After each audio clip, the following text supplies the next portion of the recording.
Welcome in, and we've got some news on the Halloween event part 2 that will be debuting next Monday in Pokemon Go. Yeah, just as the Halloween event, part 1 is debuting tomorrow. Part 2 will begin Monday the 28th of October. It will start at 10 AM and that will run through to Sunday, November the 3rd at 8 PM your local time. Pokemon that are going to debut during this event are Froakie and Rowlet wearing a Halloween costume. And in Max Battles we have Gigantamax Gengar making its debut in Tier 6 battles. This will debut on October the 31st, Halloween at 10 AM local time, and run through to November the 3rd at 8 PM local time. Bearing in mind it is a tier 6, it is possibly going to take a little bit of teamwork to take this bad boy down. So in terms of the event bonuses for this event, we can be looking forward to 2 times candy for catching Pokemon, increased chance to encounter shiny Zorua in the wild. That is one I am definitely looking forward to. The increased chance for trainers level 31 and above to receive Candy XL for successfully catching Pokemon with a nice throw or better. There will also be increased chance to encounter the following shiny Pokemon in raid. So Gengar wearing a spooky festival costume, Umbreon, Drifblim wearing the Halloween mischief costume, Froakie wearing the Pokemon Halloween costume, and Rowlet wearing a Pokemon Halloween costume.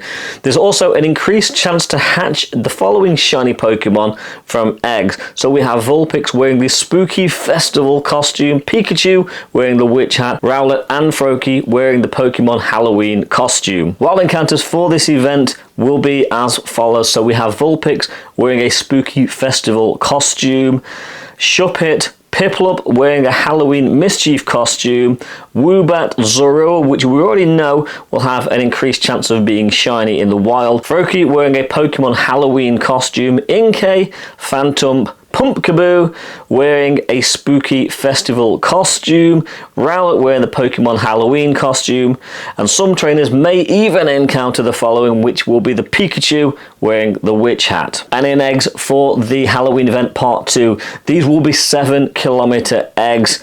There will be Vulpix wearing the spooky festival costume, Pichu wearing a witch hat, Froakie and Rowlet both wearing the Pokemon Halloween costume. Moving on to raids, in the 1-star raids we will be able to battle Pikachu wearing a witch hat, Froakie wearing a Pokemon Halloween costume, and Rowlet wearing that Pokemon Halloween costume. Moving into the 3-star raids, Gengar wearing the spooky festival costume, Umbreon and Drifblim wearing the Halloween mischief costume. There will also be some free timed research. Now bear in mind it is timed research, so it must be completed before the end of the event, but this will feature around Spiritomb and its 108 spirits, and completing these research tasks to receive encounters with Halloween themed Pokemon like Morpeko and Spiritomb. Now the paid timed research that is available for part 1 will continue into part 2, and for $5 US or the equivalent in your local currency you can get a paid timed research which will reward you with the following: 3 times catch candy, event-themed Pokemon encounters including Froakie and Rowlet wearing the Pokemon Halloween costume, event-themed Pokemon encounters including Pikachu wearing a witch hat, Spiritomb and Morpeko, and a new avatar item. Depending on your choice, it will either be the Morpeko onesie, which is either full belly mode or the hangry mode. There is also another timed research, which is a paid timed research, which is $2 US or the equivalent, and that will give you encounters with the following Pokemon when you complete tasks during this one.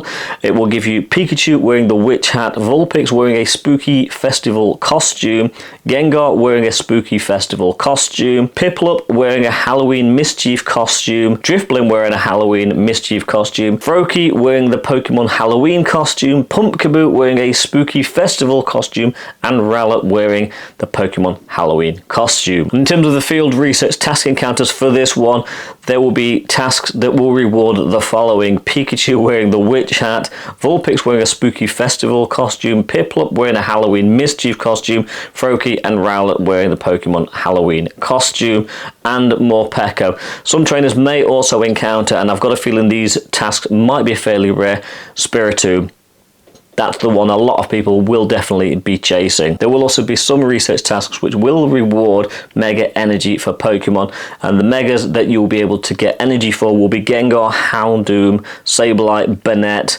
and Absol. As with all events recently, there will be stickers to go along with the event, as well as avatar items, and the avatar items are Halloween Finery, Woobat, Top Hat, Morpeko onesie in either the full belly or hangry modes. And at night time there will also be the continuation of the Lavender Town music, which a lot of people love, and it does lend to this event. We love this every Halloween. And that is what you can expect in the upcoming Halloween event Part 2 in Pokemon Go. It's gonna be good. Halloween Part 1 is kind of a lead up, and that starts tomorrow, and Halloween event Part 2 is where this event I think is gonna kick into high gear. So that's gonna do it for this video. Thank you very much for watching. If you do subscribe to this channel, I thank you so very much. If you don't, please consider hitting the subscribe button down below. It is free, it doesn't cost you anything, it really does help this channel to grow. And equally, if you support this channel through Patreon, that does mean the world to me. It allows me to do just a little bit more with this channel than I otherwise would be able to do. Well, that's gonna do it for this video. I'll catch you in the next one. Thanks for watching. Waterfall out.